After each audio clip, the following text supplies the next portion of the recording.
دانیال کی نیند سے بوجھل آواز سنائی دی. دانیال میں آذر بات کر رہا ہوں. ہاں میں نمبر دیکھ چکا ہوں. کہاں ہو تم؟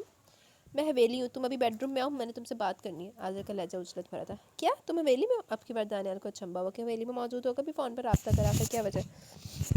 ہاں حویلی میں ہوں. تم جلدی, اور ہاں کسی کو بتانا مت میں نے تمہیں بلایا. آذر نے فون بند کرنے سے پہلے تاکید کی. اوکے. دانیال نے فون بند کر دیا اور آذر اپنے بیڈ روم میں بے چینی سے اس کے ٹہلتے ہوئے اس کا انتظار کرنے لگا. اگلے 10 منٹ میں دانیال اس کے بیڈ روم میں اس کے سامنے تھا. سب خیریت تو ہے نا؟ دانیال نے چھوٹتے سوال کیا. خیریت ہوتی تو تمہیں نیند سے نہ جگاتا. آذر کے انداز و اعتبار سے اضطراب جھلک رہا تھا. کیوں, کیا ہوا ہے؟ دانیال بھی متفکر سا ہوگا. میں آج خیرو بابا سے ملنے ہسپتال گیا. اس نے جسے اپنے اضطراب کو بیان کرنے کی تمہید باندھی. پھر میں نے ان سے حال چال پوچھنے کے بعد ان سے چند سوال پوچھے. انہوں نے وہی جواب دیے جو وہ جانتے تھے. کیسے سوال پوچھے تھے؟ یہی کہ جن 2 لڑکوں نے فائرنگ کی وہ ان کو پہچان سکتے ہیں نہیں. پھر کیا کہا انہوں نے؟ وہی جو ہم پہلے سے جانتے کہ ان کے چہرے پر رومال بندھے ہوئے تھے اس لیے پہچانا بہت مشکل کام ہے. لیکن بلکہ وہ تو یہ بھی نہیں جانتے کہ ان کو اسپتال کون لے کر گیا. تو اب تمہیں کیا بات پریشان کری ہے؟ دانیال آذر کے پریشان چہرے کو دیکھتے ہوئے بولا. یہ دیکھو. اس نے موبائل دانیال کے سامنے کر دیا. آذر افندی, کیا خیرو بابا نے یہ نہیں بتایا کہ جن لڑکوں نے فائرنگ کی وہی ان کو اسپتال میں لے کر گئے تھے؟ دانیال بھی میسج پڑھ کر شاید شاک رہ گیا. یہ میسج اب سے 20 منٹ پہلے کا تھا, یعنی تازہ ترین. اس کے کانوں سے بھی دھواں اسی طرح نکلا جیسے آذر کے کانوں سے نکلا تھا. اس نمبر پر ٹرائی کیا تم نے؟ دانیال نے اسکرین پر نظر آتے نمبر کو دیکھا. یقیناً آف ہوگا. آذر کو یقین تھا. ٹرائی تو کرو. تم خود کر کے دیکھ لو. اس نے موبائل دانیال کو پکڑا دیا اور سچ مچ میں نمبر پاور آف ملا. اب کیا سوچ رہے ہو تم؟ دانیال اس کا پرسوچ انداز پھانپ چکا تھا. میں سوچ رہا ہوں کہ صرف فائرنگ ہی مسئلہ نہیں بلکہ اور مسئلے بھی سامنے آ رہے ہیں. ایک ہی مسئلے کی کئی شاخیں نکل رہی ہیں. آذر کا انداز ہنوز پرسوچ تھا.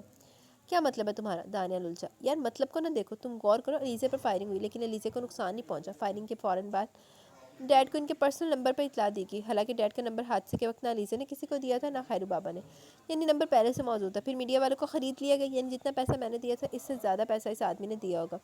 ڈیڈ صبح خیرو بابا کی عیادت کے لیے اسپتال گئے تو میڈیا والے بھی ان کے پیچھے پہنچ گئے اور حتیٰ کہ انہیں خبر کی گئی, یعنی کہ انہیں خبر کی گئی تھی.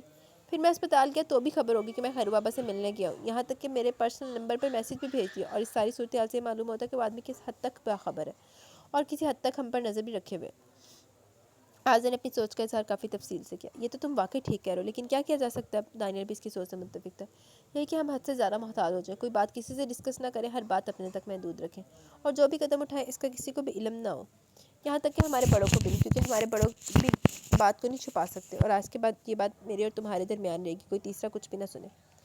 آذر نے اسے اچھی طرح سمجھا. Okay as you wish. Daniyal نے سر جھکا دیا. اور اب میرا خیال ہے کہ جو بھی پوچھ گچھ کرنی ہے وہ تم کرو گے. تم ہسپتال جاؤ, پتہ کرنے کی کوشش کرو کہ جن لڑکوں نے خیرو بابا کو ایڈمٹ کروایا انہوں نے اپنا نام پتہ درج کروایا تھا.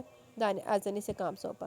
اوکے میں پتہ کرتا ہوں. ٹھیک ہے پھر مجھے بتا دینا. آذر نے تاکید کی. اس نمبر کا کیا بنا جس سے کل ڈیڈ کے نمبر پر کال آئی تھی؟ دانیال جاتے جاتے پھر واپس پلٹا. میں ٹیلی فون ایکسچینج کیا تھا. سپروائزر سے ملاقات ہوئی. وہ کہتے ہیں کچھ دیر تک ساری انفارمیشن میل کر دیں گے. آذر نے تسلی دی. دانیال باہر نکل گیا. اور تو کوئی دیر ہی نہیں ہوئی, جا کے اتوں بھی ہو کے آ گیا. خیرو بابا دا حال جال بھی پوچھا ہے, روٹی بھی ٹھونس لی آ کے, تو ابھی تک وہ ایکسچینج والے نے کڈیا ہی نہیں. کومل, وہ سیڑھیاں چڑھی سے پیچھے سے حرمت کی آواز سنائی دی. اس نے پلٹ کر دھیمے سے کہا. لنچ نہیں کرو گی؟ نہیں بھوک نہیں ہے. کیوں, آج بھوک کہاں اڑ گئی؟ حرمت کا لہجہ مانی خیز تھا. کیوں, میری بھوک کیوں اڑے گی؟ کومل نے اسے گھورتے ہوئے کہا. بس ویسے ہی. اس نے کندھے اچکائے. تو ملازمہ سے کو کھانا لگا, میں چینج کر کے آتی ہوں. کومل کہہ کر اوپر بیڈ روم میں چلی گئی. حرمت ہنستے توقع ملنے والے جواب پر مسکراتی ہوئی کچن میں آ کے کچھ دیر میں کومل وہیں چلی گئی. کھانے میں کیا بنا آج؟ وہ کرسی گھسیٹتے ہوئے بولی. مٹن رائس اور مٹن کڑاہی, ساتھ میں باقی لوازمات. اف یار, آج پھر مٹن؟ کومل کو کھانے میں چکن پسند تھا. مجھے بھی چکن پسند ہے. مجھے ویسے ساری گوشت پسند ہے. میٹ مجھے سارے پسند ہے. مٹن, بیف, چکن, فش, سارا کچھ کھا لیتی ہوں میں. آذر بھائی اور ڈیڈ نے گھر پہ ہی لنچ کرنا تھا, اس لیے ان کی پسند کو مد نظر رکھا گیا تھا. حرمت نے کہا کیا. اور علیزے نے؟ کومل کو آذر اور ڈیڈ کے بعد علیزے کا خیال آیا. اس کا کھانا تو پہلے رجو نے تیار کیا ہوتا ہے, یقیناً کوئی ویجیٹیبل ہی بنائی ہوگی. یہ مٹن اور چکن تو اسے پسند ہی نہیں. حرمت سلاد کی پلیٹ میں سے مولی کی کاش اٹھاتے ہوئے بولی. ہاں یہ تو میں بھول ہی گئی. کومل تمسکرانا سا بولی. کھانا نکالنے لگی. تم بتاؤ سفر کیسا رہا؟ حرمت بلا کر اپنے مطلب کی بات پر آئے گی. کون سا سفر؟ وہ انجان بنی. جس پر تمہیں بھیجا تھا, آخری سفر. کومل بے ساختہ بولی. بکو مت, صاف صاف بتاؤ سفر کیسا رہا اور کیا کیا باتیں ہوئی. حرمت کو بے چینی ہوئی تھی. یار کیسے سفر اور کیسی بات ہے, چھوڑو کوئی اور بات کرو. کومل کھانا کھاتے ہوئے بولی. کیوں کوئی اور بات کروں؟ تم کچھ تو بتاؤ نا. وہ اصرار کر رہی تھی. تمہیں مایوسی ہوگی. کومل کا انداز لاپرواہ سا تھا اور بات بھی خاصے نارمل سے انداز میں کری تھی. وہ کیوں, آخر تمہیں کس لیے بھیجا تھا؟ حرمت کو تاؤ آ گیا. کس لیے بھیجا تھا؟ کومل نے پانی گلاس میں ڈیلتے ہوئے پوچھا. باتیں کرنے کے لیے. وہ زور دے کر بولی. کیسی باتیں؟ پھر وہی انجان پر. کومل پلیز. حرمت جھنجھلا گئی. یار پوچھ رہی ہوں نا کیسی باتیں. کومل نے پھر دوال دہرایا. تمہاری باتیں اور ان کی باتیں. اب کی بار حرمت چبا کر بولی. یعنی ہماری باتیں دیکھو حرمت، میری باتیں یہ تھی کہ میری اسٹڈی کیسے جا رہی ہے اور میں کون سے ایئر میں ہوں، اور ان کی باتیں یہ تھی کہ وہ لیزے کے لیے بہت پریشان ہے اور لیزے آج کل ڈسٹرب ہے، بس اس کے بعد فون کال، آگے باتیں ختم۔ کومل نے کافی استضافیہ سے لہجے میں بتایا۔ بس یہ باتیں؟ حرمت کو افسوس ہوا۔ بس یہ سفر؟ کومل نے ساتھ لقمہ دیا۔ لیکن کومل پلیز حرمت اب کوئی صفائی مت دینا، میں جانتی ہوں، میں سب جانتی ہوں۔ وہ کرسی دھکیل کر کھڑی ہوگی۔ کومل یار سنو تو، حرمت نے پکارا، مگر وہاں رکے بغیر چلی گئی، اس کا موڈ آف ہو چکا تھا۔ جی تو گائز یہاں پہ ہماری ایپیسوڈ اپنے اختتام کو پہنچی۔ کیسی لگی کس رائے کا اظہار کیجیے گا، ابھی کمنٹ سیشن کی طرف چلتے دین ویڈیو اینڈ کریں گے۔ الطاف احمد ابا جی کا سٹوری تھی کہ ہماری حمران کشف کی سٹوری تھی؟ عمر اور سمیر بہت انٹرسٹنگ تھے۔ تھینک یو الطاف احمد، بات تو آپ نے صحیح کی، ابا جی کی کہانی بہت ہی لکھی ہوئی سی۔ ربیہ خان پاسپورٹ کیسے ملا؟ پاسپورٹ اس نے وہ کزن کے ساتھ جا کے ایک دفعہ ملی تھی، تو کزن نے لے کے دیا تھا پاسپورٹ اس کو، جو اس ناول کی آپ بات کر رہی ہیں۔ بشریٰ اعظم زبردست ناول کا زبردست episode, thank you very much Bushra. Qadir لغاری بہت خوب، ہمیشہ کی طرح، thank you very much Qadir لغاری۔ ابصار حیدر نیلم کا ہر ناول سپرب ہوتا ہے، thank you Absar Haider, no doubt ایسا ہی ہے، لیکن ابھی جو میں نے پیچھے نیلم کا ناول ریڈ کیا تھا اس کے اوپر آپ لوگوں کا بہت ہی فضول قسم کا رسپانس آیا۔ میں نے ناول ریڈ کیا تھا پیچھے، بھول ہوئی ہم سے۔ قادر لغاری نائس ناول، آپ کی وائس میں اور بھی اچھے لگتے ہیں ماشاء اللہ، thank you very much Qadir لغاری۔ کدھر تھے آپ؟ کافی دنوں بعد آئی ہیں۔ ملک صبا وعلیکم السلام، ناول انٹرسٹنگ ہے بہت، تھینک یو صبا۔ محسم واؤ بڑا ہی مزے کا ناول ہے یہ تھا یار، تھینک یو ویری مچ محسم۔ سونم خان جو نہیں رسپانس دے رہا اپی، ہم تو دے رہے ہیں نا، پلیز نہیں کرے، please don't stop this novel. Sonam دیکھیں آپ کا پہلا کمنٹ آیا اور بالکل ہی 200-300 ویوز یار، یہ دیٹ از ناٹ فیئر، اور آپ کا بھی ایک ہی کمنٹ آیا اس ناول کے اوپر، باقی آپ کا بھی کوئی کمنٹ نہیں ہے۔ Farzana Chaudhry nice, thank you Farzana. Peer Kamil B D H D, I just love your roasting, thank you very much Peer Kamil. تعمیر زبردست ایپیسوڈ، سن کر مزہ آیا، تھینک یو ویری مچ تعمیر۔ ملک صبا وعلیکم السلام۔ Anees Bano thank you dear اتنی پیاری ناول پڑھنے کے لیے، ویلکم ڈیئر انیس پانو۔ امرین کاشف زبردست، بہت اچھا لگا اس ناول کے first episode, thank you very much Amrin. Sairish Mukhtar وعلیکم السلام، الحمدللہ میں ٹھیک ہوں، آپ کیسی ہیں؟ کافی دنوں بعد آئیں، پہلے اس ناول پہ تھی سلار والے، اس کے بعد آپ بھی گم ہو گئی یار۔ پہلی بار جس ناول کے کمنٹ ہو اس کو اسی ناول میں پڑھا کیجیے، اور لاسٹ ابھی کے کمنٹس کو نیکسٹ ناول کی سٹارٹ میں جو دیٹ ایک ناول میں بائنڈ اپ کر کے دوسرے کو چھیڑا جائے۔ سیرش آپ کی بات کا میں یہ کہوں گی کہ اب دیکھیں میں تو اسی طرح سے پڑھتی ہوں، لیکن اب کچھ لوگ پہلے ناول کے اوپر کمنٹ کر رہے ہیں، تو وہ پھر اب پہلے والا ویڈیو تو ایڈٹ نہیں نہ ہو سکتی، اس وجہ سے وہ پھر جو جیسے کمنٹ آتا ہے میں اس کو ویسے ریڈ کر لیتی ہوں۔ سیکنڈ ناول رائٹر کا نیم لاسٹ ایپی میں بھی بولا کریں، ٹھیک ہے میں ٹرائی کروں گی۔ کرنٹ ناول بھول بھلیا، جیسا کہ کسی کی بات ہو رہی ہے نام کا انتظار کرتے رہو فیلنگ پکڑنے کے لیے، اور ہاں یار کمنٹیٹر کو بندہ ڈیلی کیا کہے کمنٹ میں، رائٹر ہو تو کوئی اعتراض، کوئی مشورہ، کوئی تعریف، کوئی تمہید یا کوئی غصے کا اظہار کر دے بندہ، تو آپ کریکٹرز کے اوپر بات کر لیں، آگے سے آپ کی نریٹر بھی تو آپ کے ساتھ بات کرتی ہے نا، میں آپ کو خود کہہ رہی ہوں آپ کمنٹ کریں گے تو کوئی بات نہیں کہ کمنٹیٹر کو ہم کیا کہیں، جیسے میں کمنٹ کرتی ہوں آپ ویسے آپ بھی کمنٹ کریں، ٹھیک ہے۔ Thank you Sairish. Ali Baig story تو اچھی لگ رہی ہے، thank you Ali Baig. Absar Haider novel بہت اچھا تھا، تھینک یو ابصار حیدر۔ فرزانہ چودھری زبردست، تھینک یو فرزانہ چودھری۔ تعمیر ایپیسوڈ بہت زبردست تھی، بہت مزہ آیا سن کر، اللہ آپ کو ہمیشہ خوش رکھے، آمین ثم آمین، بہت شکریہ تعمیر۔ محمد اویس جنت کے پتے میرا فیورٹ ناول ہے، نو ڈاؤٹ مجھے خود بڑا پسند ہے، تھینک یو محمد اویس۔ علی بیگ زبردست، thank you Ali Baig. Noor can you read a سیریشکم بائی ارید شاہ پلیز؟ جی انشاءاللہ ریڈ کریں گے، ادھر ریج وائس اوور میں نہیں دے رہی نا، تو وہ جیسے وہ ختم ہوگا نا اس کے وائس اوور میں کرنا سٹارٹ کر دوں گی، ٹھیک ہے۔ ابصار حیدر ناول بہت اچھا تھا، thank you very much Absar Haider.